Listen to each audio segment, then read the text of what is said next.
नमस्कार दोस्तों, स्वागत है आपका अपने चैनल पर। इस वक्त की बेहद बड़ी खबर के साथ आपके सामने मौजूद है, जहां पर बिहार विधानसभा चुनाव की उल्टी गिनती शुरू हो गई है। और कब होंगे बिहार के चुनाव के ऐलान, इसको लेकर ये बड़ी जानकारी सामने आ रही है। आगे बताएंगे आपको कि देश भर के बेरोजगार युवाओं की ओर से जो चलाई जा रही है बड़ी मुहिम, उसमें देश भर से लोगों का समर्थन मिलता हुआ दिखाई दे रहा है और बिहार में भी इसका असर दिखाई दिया। इसी के साथ जानेंगे दोस्तों की कांग्रेस पार्टी ने जनता दल यूनाइटेड को घेरने के लिए अपने संकल्प का ऐलान कर दिया है। एक एक करके चलेंगे, सभी बड़ी खबरों पर सारी अपडेट आप तक पहुंचाएंगे। लेकिन अगर आप भी मानते हैं कि बिहार चुनाव को लेकर आपने पूरी तैयारी कर रखी है दोस्तों, तो कमेंट बॉक्स में लिखकर जरूर बताइए। इस वीडियो को लाइक करिए, लाल बटन दबाइए, चैनल को सब्सक्राइब करिए और घंटी को दबाकर हमें जरूर बताइए कि आपने कितनी प्रतिशत तैयारी बिहार चुनाव को लेकर कर रखी है। हम आपको बता दें कि बड़ी जानकारी सामने आ रही है, जहां पर बिहार के चुनाव का ऐलान 13 सितंबर यानी इसी हफ्ते किया जाएगा। ये बड़ी जानकारी सामने आ रही है। आयोग के सूत्रों ने संकेत दिए हैं कि चुनाव के लिए मतदान संभवतः 3 चरण में किए जाएंगे। दशहरे के बाद दिवाली से पहले 20 दिनों की अवधि में चुनाव की प्रक्रिया को पूरा कर लिया जाएगा। ये भी मुमकिन है कि बाढ़ की सबसे अधिक आशंका वाले क्षेत्रों के अंदर सबसे आखिरी चरण में मतदान कराए जाए। कुल मिलाकर चुनाव आयोग 3 चरण में चुनाव करने की तैयारी कर रहा है। और ऐसे में दोस्तों, इस पूरे मामले को लेकर आपकी क्या प्रतिक्रिया है? क्या बिहार के चुनाव केवल 3 ही चरण में होने चाहिए या पिछली बार की तरह और भी ज्यादा चरणों में ये चुनाव होने चाहिए? साथ ही साथ चुनाव आयोग में आप क्या बदलाव देखना चाहते हैं? कमेंट बॉक्स में लिखकर जरूर बताइए। और बताइए कि ईवीएम से चुनाव होने चाहिए या बैलेट पेपर से। एक और जानकारी सामने आ रही है, जहां पर देश के बेरोजगारों के समर्थन में आए तेजस्वी यादव ने बीते दिन सितंबर 9 बजे रात को 9 मिनट तक दिया जलाने वाले आंदोलन का समर्थन किया है। यह आंदोलन देश के बेरोजगार युवाओं की ओर से चलाया जा रहा है, जहां पर मोदी सरकार से सरकारी नौकरियों की बहाली करने की मांग की गई है। साथ ही साथ देश के सरकारी संस्थानों के निजीकरण का भी विरोध किया गया है। और ऐसे में जबरदस्त लोगों का समर्थन इस पूरे मुहिम को लेकर मिलता हुआ दिखाई दिया। तेजस्वी यादव से लेकर उत्तर प्रदेश के पूर्व मुख्यमंत्री अखिलेश यादव ने इस पूरे आंदोलन का समर्थन किया था। और ऐसे में दोस्तों,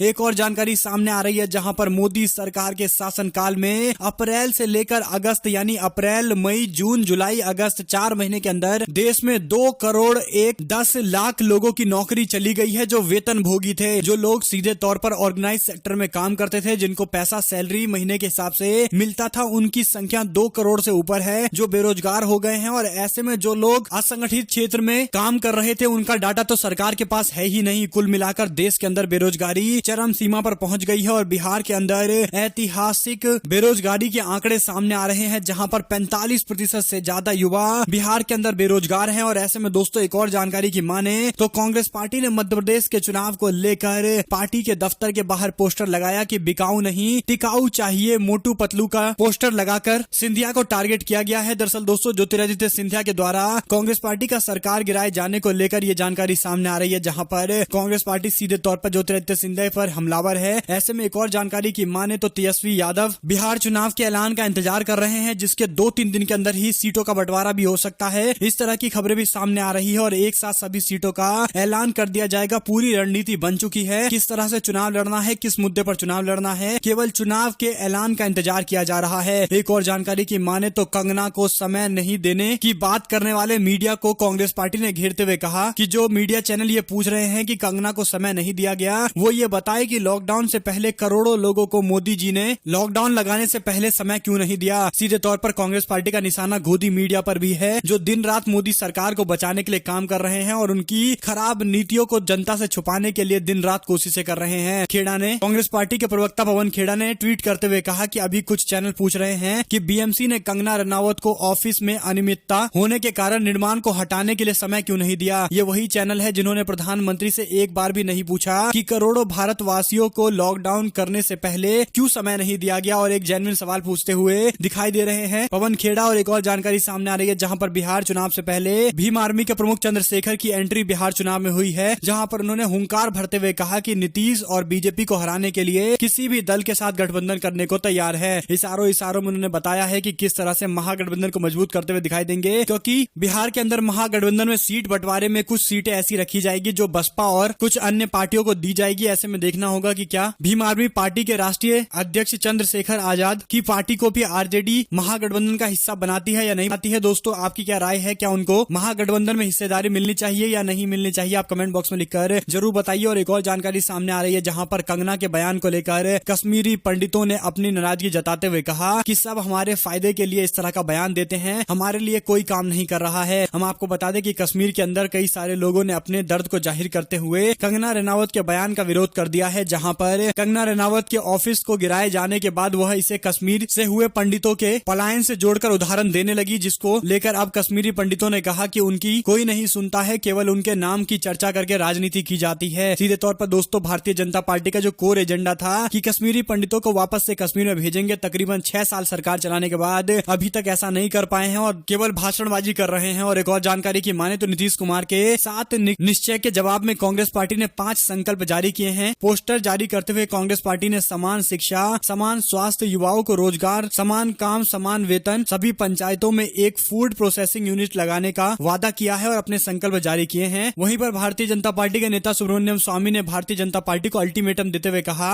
कि गुरुवार तक अगर भारतीय जनता पार्टी के आईटी सेल के हेड अमित मालवीय को आईटी सेल के प्रमुख पद से नहीं हटाया गया तो ये साफ हो जाएगा कि हमारी पार्टी मेरे बचाव के लिए काम नहीं करना चाहती है और न ही इसके लिए इच्छुक है, जिसके बाद वह खुद कदम उठाएंगे। सीधे तौर पर भारतीय जनता पार्टी के राज्यसभा के सांसद सुब्रमण्यम स्वामी ने इशारों में अल्टीमेटम देते हुए ये बात कह दी है और स्पष्ट कर दिया है कि वह आगे आने वाले दिनों में भारतीय जनता पार्टी के लिए और मुसीबतें खड़ी करेंगे, क्योंकि अकेले ऐसे नेता हैं जो बीजेपी में रहकर अपनी सरकार के जो खराब आर्थिक फैसले हैं उनका विरोध करते आए हैं और यहाँ तक कि देश की जीडीपी -23.9 तक गिर जाने के बाद बीजेपी के अंदर सबसे प्रखर आवाज सुब्रमण्यम स्वामी की है। इसी को लेकर बीजेपी के नेता अब उनको सोशल मीडिया पर टारगेट कर रहे हैं। एक और अपडेट की माने तो जनता दल यूनाइटेड व लोजपा की तकरार को भारतीय जनता पार्टी भाव नहीं दे रही है, बिल्कुल भी तवज्जो देने के मूड में नहीं है। यानी जनता दल यूनाइटेड और एलजेपी का इस तरह का तनाव और आगे जाने वाला है और अगर भारतीय जनता पार्टी से संभालती नहीं है तो कुछ बड़े परिणाम देखने को मिल सकते हैं। एक और अपडेट की माने तो LIC में 25% की हिस्सेदारी मोदी सरकार बेचने जा रही है। दोस्तों एक और पूरे भारतवर्ष के अंदर लोगों की नौकरियां जाती जा रही है, करोड़ों लोग बेरोजगार हो रहे हैं और दूसरी तरफ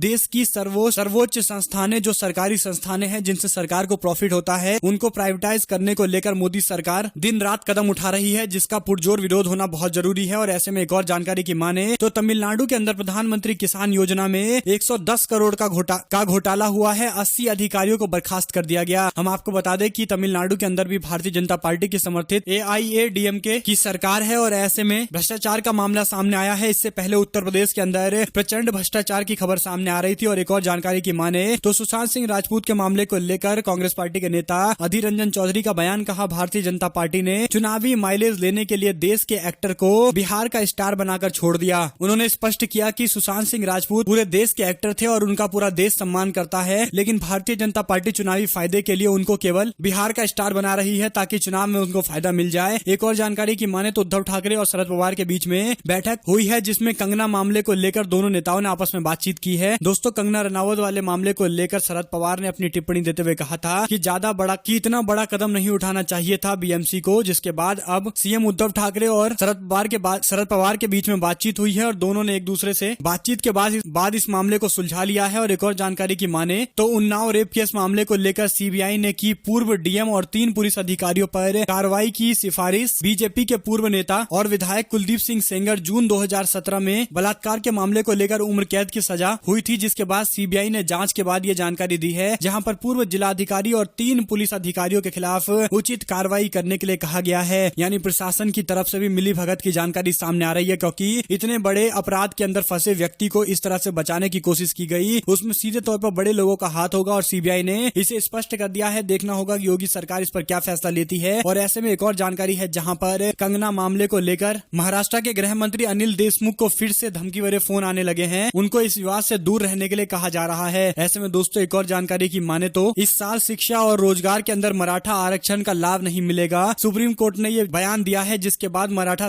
राजनीति अब एक बार फिर से महाराष्ट्र के अंदर तूल पकड़ती हुई दिखाई देगी। एक और अपडेट की माने तो एसबीआई के वीआरएस प्लान पर कांग्रेस पार्टी का बयान, कहा क्या जबरन रिटायरमेंट देने की स्कीम चलाई जा रही है। हम आपको बता दें कि एसबीआई की ओर से यह ऐलान किया गया था कि 55 साल से ऊपर के सभी 33,000 कर्मचारियों को नौकरी छोड़ना होगा और वीआरएस एसबीआई देने वाली थी, जिस पर कांग्रेस पार्टी ने विरोध जताते हुए कहा कि जबरन रिटायरमेंट की क्या ये स्कीम है, हम इसका विरोध करते हैं। और एक और जानकारी की माने तो कांग्रेस पार्टी का फैसला, राज्यसभा के उपसभापति पद के चुनाव को लेकर अपना उम्मीदवार खड़ा करेंगे विपक्ष। ऐसी खबर सामने आ रही है जहां पर कांग्रेस पार्टी ने मानसून सत्र आरंभ आरंभ होने से पहले मंगलवार को निर्णय लिया है कि राज्यसभा के उपसभापति के चुनाव के लिए विपक्ष की तरफ से साझा उम्मीदवार खड़ा किया जाएगा। इसके लिए समान विचारधारा वाले सभी दलों को एक साथ लाने की कोशिश की जा रही है। सूत्रों के अनुसार कांग्रेस पार्टी की रणनीति समूह की बैठक में यह फैसला लिया गया है, जहां पर डीएमके अपना उम्मीदवार उतारेगा और कांग्रेस पार्टी उनका समर्थन करते हुए दिखाई देंगे। पूरे देश के अंदर से आने वाले राज्यसभा के कुल सीटों में बीजेपी के पास एनडीए के साथ मिलकर बहुमत है, लेकिन देखना होगा कांग्रेस पार्टी किस तरह से बहुमत का इंतजाम करती है। और एक और जानकारी की माने तो कांग्रेस पार्टी, आरजेडी और वाम पार्टियों ने गठबंधन के साथ ही एक साथ चुनाव प्रचार करने को लेकर पूरी रूपरेखा तय कर रखी है। अब जल्द ही चुनाव के ऐलान के साथ ही इस रूपरेखा को जमीनी स्तर पर उतारते हुए सभी नेता दिखाई देंगे। आपको ये खबरें कैसी लगी? वीडियो को लाइक करिए, लाल बटन दबाइए, चैनल को सब्सक्राइब करिए, घंटी को दबाइए। हमारे साथ लगातार बने रहिए। जुड़े रहने के लिए सभी दोस्तों का बहुत बहुत धन्यवाद। आप लोग देख रहे थे आपका अपना चैनल। जय हिंद, जय भारत, वंदे मातरम।